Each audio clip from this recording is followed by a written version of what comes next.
আশাকিয়ুম আম সাঈদ, আমি নেককার না বদকার। ফালা আদরি মাযা কুতিব, আমি জানি না আমার ব্যাপারে কি লেখা হয়েছে। বলছে ইব্রাহিম দ্বিতীয়, বলে যেদিন মালাকুল মউত আমাকে উঠায় নিয়ে যাবে, রূহ নিতে আসবে, দুটা সম্বোধনের যে কোনো একটা সম্বোধন আমাকে করবে। হয়তো বলবে আইয়াতুহান নাফসুত তাইয়্যিব, পবিত্র রূহ, অথবা বলবে অপবিত্র রূহ। দুটার যে কোনো একটা বলবেই বলবে।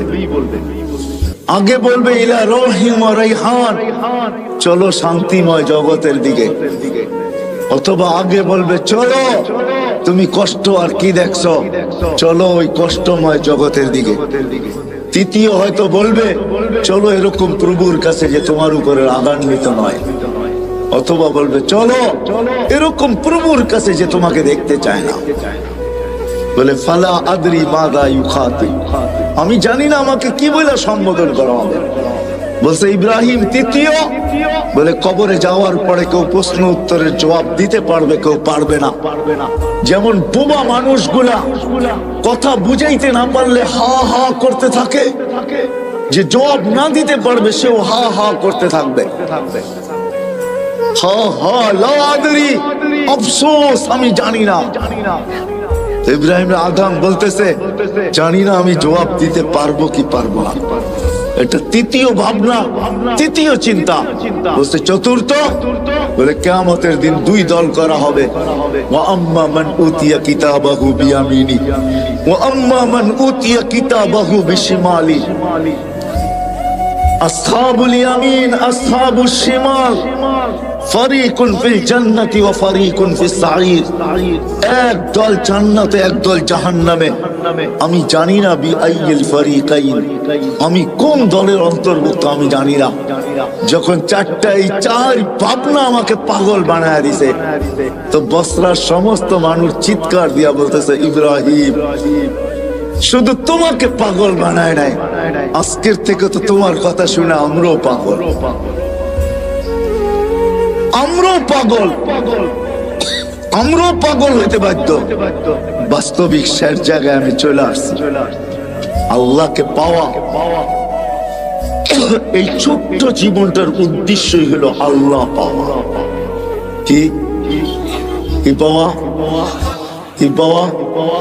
আল্লাহকে পাওয়া।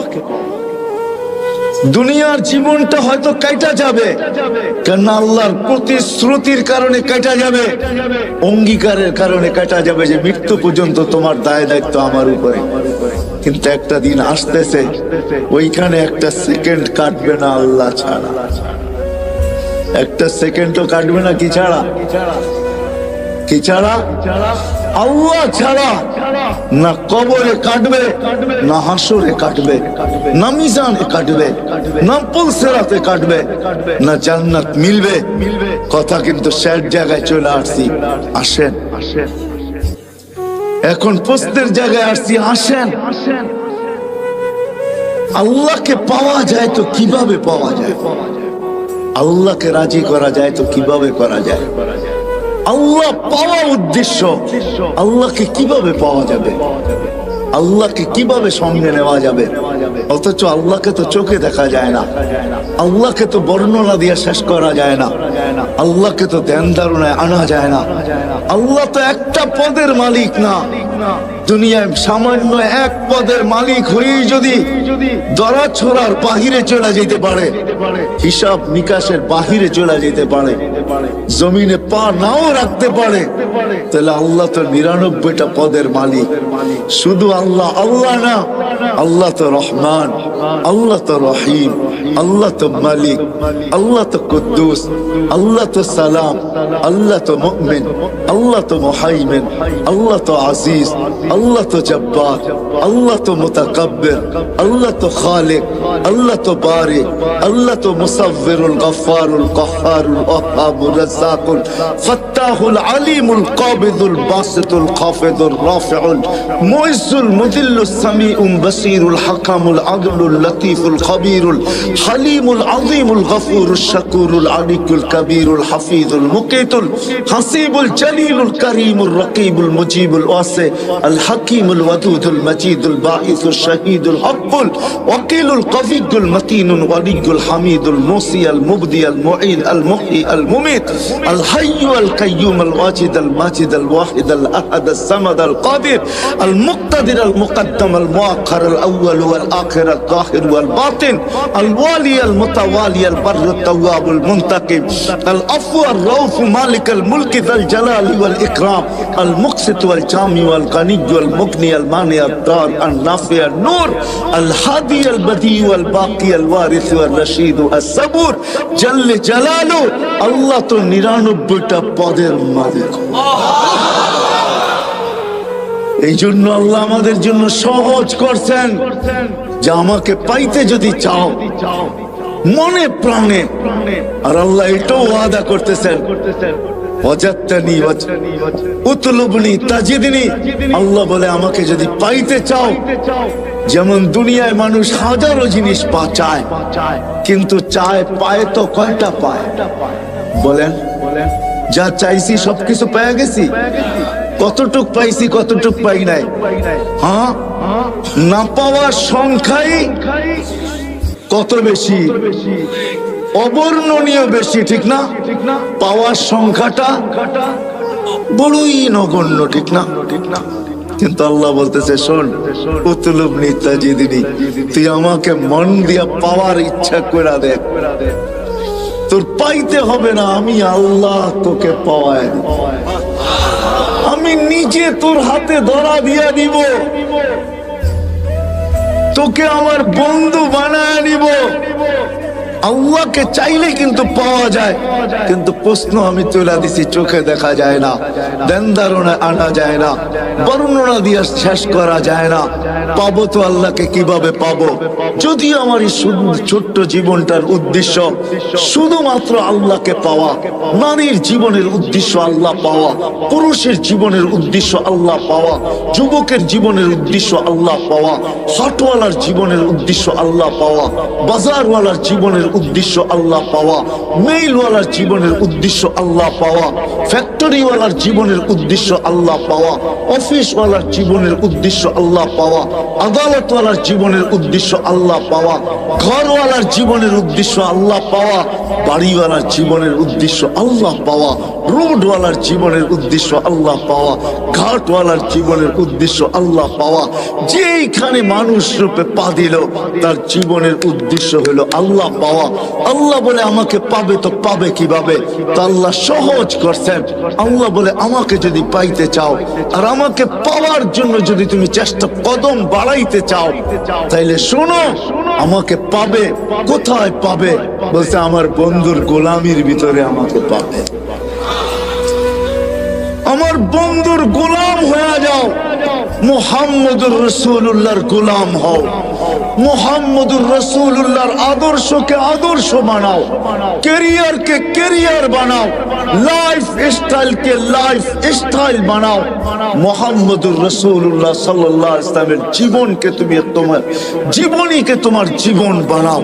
যে আমার বন্ধুর রঙে রঙবে, তো আরবের ওই হাদিসই সত্য, যেটাকে কোন কবি তার কবিত্বের ভাষায় বলছিলেন, क्या वफा तूने मोहम्मद से तो हम तेरे हैं, ये दुनिया क्या चीज है, लौह कलम तेरे हैं।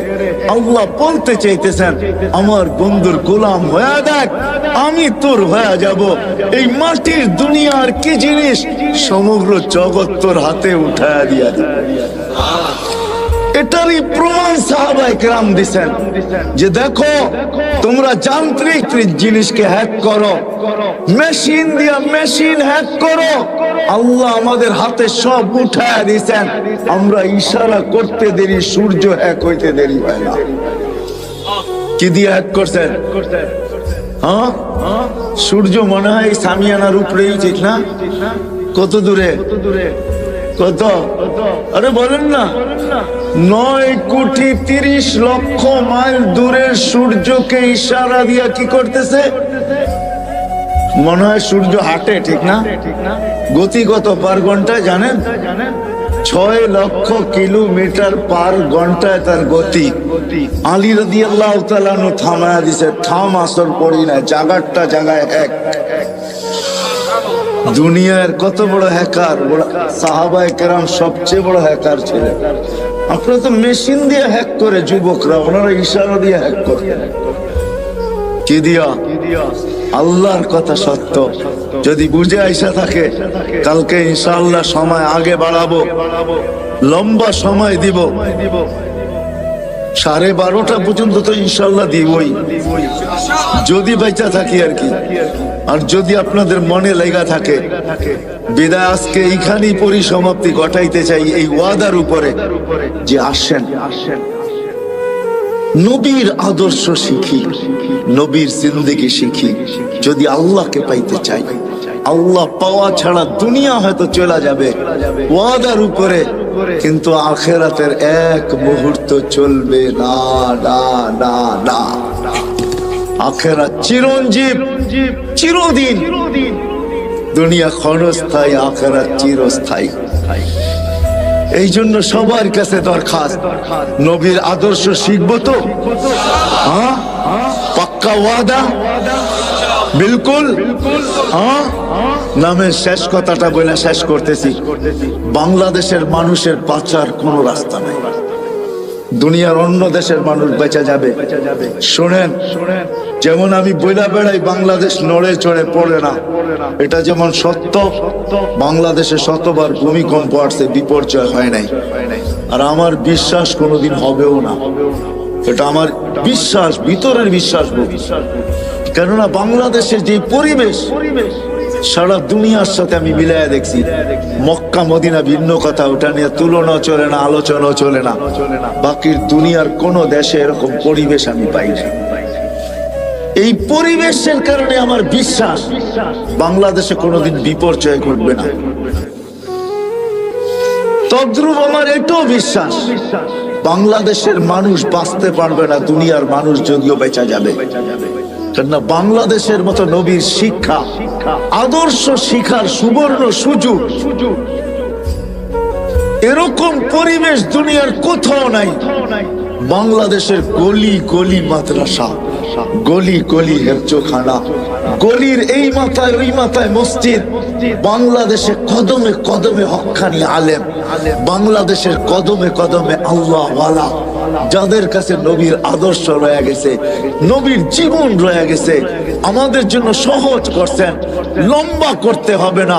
এই উম্মতের জন্য প্রথম আল্লাহর রাসূল বলছেন যে 10 ভাগের 100 ভাগের 10 ভাগও যদি করো, তারপর আল্লাহ তোমাদেরকে 100 নাম্বার দিয়া 100তে 100 দিয়া পাস করাবে, যদি 10 ভাগও করতে পারো। পরে আগে ঘোষণা আসছে, যদি একটা নবীর আদর্শ যদি আল্লাহর কাছে গ্রহণযোগ্যতা দিতে পারি, সুন্নতকে কবুল করাইতে পারি, আলীগঞ্জের মানুষ আল্লাহ ওয়াদা করতেছেন, আল্লাহ দৃষ্টান্ত দাঁড় করাইতেছেন। আবু দাউদ রহমতুল্লাহ আলাইহি শুধু একটা সুন্নত পুরা করার কারণে, একটা সুন্নত গ্রহণযোগ্যতা পর্যন্ত পৌঁছার কারণে উপর থেকে আওয়াজ আসছে, গফারনা লাক ইয়া আবা দাউদ, আবু দাউদ তোমাকে আমরা মাফ করে দিলাম। নবীর একটা সুন্নতের দ্বারা এই উম্মত মাফ পাবে। বিদায় আমরা হক্কানি আলেমদের কাছে আইসা শিখি। আলীগঞ্জের মানুষ, এত বড় মাদ্রাসা আপনাদের এখানে, শুধু একটা না, মনে হয় ইউনিয়নে আরো 2-4-20টা হবে, ছোট বড়, ঠিক না? না নাই? হ্যাঁ, এই ইউনিয়নের ভিতরে মনে হয় 100 মসজিদের উপরে হবে। আলেম ওলামার অভাব নাই। এই জন্য আমি প্রথমেই বলছি, দুনিয়ার যে কোনো প্রান্তের মানুষ বেঁচে যেতে পারে, কিন্তু বাংলাদেশের মানুষ বাঁচবে না। আল্লাহ আমাদের জন্য সুবর্ণ সুযোগ করে দিয়েছে। এই জন্য আসেন হক্কানি আলেমদের কাছে আইসা আমি শিখতে শুরু করি, শিখি।